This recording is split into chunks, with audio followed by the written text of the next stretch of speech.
जो भीतर भीतर वो घुट रहे हैं उसका हमको लगता है कि उसी की अभिव्यक्ति जो है उनकी हुई। विधानसभा में नीतीश जी का जो रूप दिखाई दिया वो आश्चर्यचकित करने वाला था। तो एक अजीब ढंग का दृश्य जो है एक दूसरे नीतीश कुमार जो है कल विधानसभा में दिखाई दे रहे थे। नमस्कार, मेरा नाम आलोक है। आप लाइव स्ट्रीम देख रहे हैं। इस वक्त हमारे साथ राजद के राष्ट्रीय उपाध्यक्ष शिवानंद तिवारी हैं। कल जिस तरीके से बिहार विधानसभा के सत्र के दौरान नीतीश कुमार अपना आपा खो बैठे, गुस्सा गए। नीतीश कुमार के भी काफ़ी बेहद करीबी रहे हैं शिवानंद तिवारी, लालू प्रसाद यादव के भी काफ़ी बेहद करीबी रहे हैं, बल्कि दोनों को अपना भाई ही मानते हैं। कल नीतीश कुमार ने जिस तरीके से कहा, मेरे भाई जैसे दोस्त का बेटा है इसलिए सहते हैं हम। देखिए, कल विधानसभा में नीतीश जी का जो रूप दिखाई दिया वो आश्चर्यचकित करने वाला था, और हम ही को आश्चर्यचकित करने वाला नहीं था। जो लोग नीतीश कुमार को लंबे समय से देख रहे हैं, सुन रहे हैं, वो सब लोग चकित हुए, क्योंकि उनका जो चेहरा था, चेहरे पर जो उनका भाव था, जो उनकी भाषा थी, उसके ठीक विपरीत उनके बारे में जो है धारणा लोगों की रही है। तो एक अजीब ढंग का दृश्य जो है एक दूसरे नीतीश कुमार जो है कल विधानसभा में दिखाई दे रहे थे। हमको ऐसा लगता है कि ये मामला सिर्फ तेजस्वी और नीतीश कुमार के बीच का नहीं है। आप देखिएगा, पिछला जो चुनाव हुआ विधानसभा का और चुनाव के बाद जो सरकार का गठन हुआ, उसकी वजह से नीतीश कुमार भीतर भीतर घुट रहे हैं।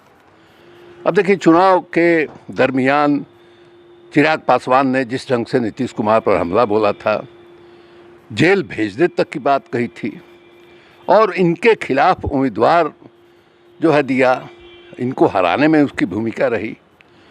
और कभी मैंने भारतीय जनता पार्टी के किसी भी महत्वपूर्ण नेता ने, जैसे नरेंद्र मोदी जी ने, अमित शाह ने या और किसी ने, इसके लिए जिस तरह से आलोचना करनी चाहिए थी और जिस ढंग से फटकार लगाना चाहिए था या जिस ढंग से कहना चाहिए था जनता के बीच में, क्योंकि आप देखिएगा चिराग पासवान के सारे उम्मीदवार जो है लगभग बीजेपी के साथ जुड़े हुए थे। तो एक बार भी प्रधानमंत्री जी कह देते कि जो लोग चिराग पासवान के उम्मीदवार को वोट दे रहे हैं वो हमारे विरोध में वोट दे रहे हैं, तो शायद जो है वो स्थिति नहीं होती। अब नीतीश कुमार उस स्थिति को भी देख के घुट रहे थे। दूसरे मंत्रिमंडल का जो गठन हुआ, गठन के बाद जो है 2 उप मुख्यमंत्री बनाए गए।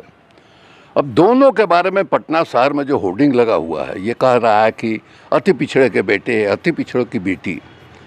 अभी अति पिछड़े वही जो है नीतीश कुमार की ताकत रहे हैं, बेस वोटर हैं। उन्होंने बहुत मेहनत से, माने अति पिछड़ों को पंचायत वगैरह में आरक्षण दिया, महिलाओं को दिया, और एक जो है अपना एक समर्थक तबका जो है समाज में उन्होंने बनाया।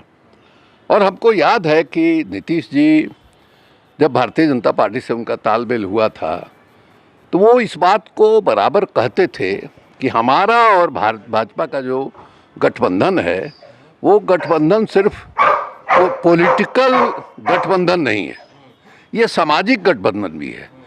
सामाजिक गठबंधन का क्या मतलब हुआ कि भारतीय जनता पार्टी का जो अगड़ा है, ऊंची जात के लोग हैं, और हमारा जो बने अति पिछड़ा समूह है, ये दोनों का गठबंधन है। और इस तरह से एक सामाजिक गठबंधन है, सिर्फ राजनीतिक गठबंधन नहीं।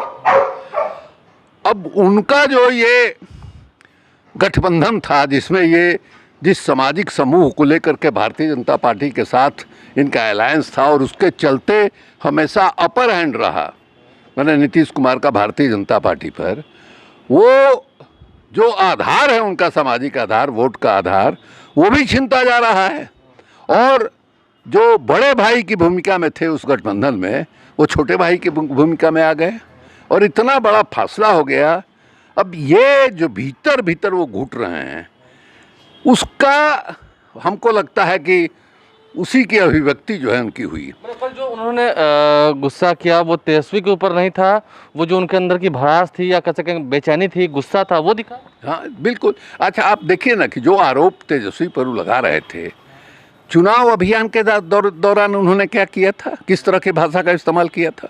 जब तेजस्वी जो है 10 लाख नौजवानों को सरकारी और अस्थाई नौकरी देने की बात कर रहे थे, तो क्या कहा था नीतीश जी ने? कहा था कि इनको तनख्वाह देने का पैसा क्या बाप के घर से ले आओगे, जेल से ले आओगे, जाली नोट छापोगे, इस तरह की भाषा का इस्तेमाल किया था। यही नहीं, मैंने लालू यादव के बेटियों को लेकर के, उनकी कई बेटियां हैं, उसको लेकर कि हमने नाम नहीं लिया था किसी का। नाम लिया, क्या बात कर रहे हैं भाई, इतने लोग मूर्ख नहीं ना हैं। आप ही तेज आदमी है और बाकी लोग मूर्ख है, ऐसा तो है नहीं। ये बिल्कुल साफ साफ दिखाई दे रहा था कि आप किसके बारे में बोल रहे हैं, किस तरह के। उस समय तेजस्वी ने कोई जवाब तो नहीं दिया था। अब तेजस्वी को हाउस में मौका मिला, उनसे सवाल किया। अब जिस ढंग से तेजस्वी को ये गठबंधन से अलग होने के लिए तेजस्वी का बहाना बनाया कि सीबीआई ने रेड किया है, सीबीआई ने चार्जशीट दाखिल किया है, तो तेजस्वी ने पूछा कि भाई आपको भी दूसरे का लिखा आपके नाम पर, उसमें आपको 25,000 रुपया आपको जुर्माना देना पड़ा, कभी आपने इसकी सफाई तो नहीं दी जनता के बीच में? या जो अब मर्डर केस था, हम भी जानते हैं मर्डर केस गलत था, लेकिन जब एक आदमी का नाम चार्जशीट में आ गया और आप जो है उसके बारे में कह रहे हैं कि जनता के बीच में सफाई देने, तो दूसरा आदमी जो है कह रहा है कि भाई आपने तो सफाई नहीं दिया था, या आपने इस्तीफा नहीं दिया था, और मुख्यमंत्री रहते बिहार सरकार की पुलिस जो है कैसे मुख्यमंत्री के खिलाफ जो है कोई बात कर सकती है? तो बिल्कुल जायज़ सवाल था। इसलिए हमको लगता है कि देखिए, बिहार की राजनीति में एक परिवर्तन आ रहा है। नीतीश कुमार जो है ये अंतिम दफ़ा मुख्यमंत्री बने हैं, इनका जो सामाजिक आधार है वो किसके पास जाएगा? पार्टी में तो सेकंड लाइन कोई लीडरशिप है नहीं, नीतीश जी के बाद जो है कहाँ जाएगा? इन्होंने भाजपा को सौंप दिया, और बिहार की जो धरती है ये गांधी की धरती रही है, ये लोहिया जयप्रकाश नारायण कर्पूरी ठाकुर की धरती रही है। इस धरती में एक मजबूत आधार नीतीश कुमार ने भारतीय जनता पार्टी को दे दिया है, और इसके लिए इतिहास में उनका नाम जो है काले अक्षरों में लिखा जाएगा। देखिए, कुल मिलाकर शिवानंद तिवारी जो हमारे साथ थे, उन्होंने साफ साफ बताया कि जो कल गुस्सा नीतीश कुमार का दिखा था वो इसलिए था क्योंकि शायद बीजेपी से उनको चिढ़ होने लगी है, अंदर ही अंदर वो घुटने लगे हैं। क्यों घुटने लगे हैं, ये तो खैर सवाल अभी भी बरकरार है। हमारे चैनल को सब्सक्राइब कर लें, साथ साथ फेसबुक पेज भी लाइक करें। धन्यवाद। जो भीतर भीतर वो घुट रहे हैं, उसका हमको लगता है कि उसी की अभिव्यक्ति जो है उनकी हुई। विधानसभा में नीतीश जी का जो रूप दिखाई दिया वो आश्चर्यचकित करने वाला था। तो एक अजीब ढंग का दृश्य जो है एक दूसरे नीतीश कुमार जो है कल विधानसभा में दिखाई दे रहे थे।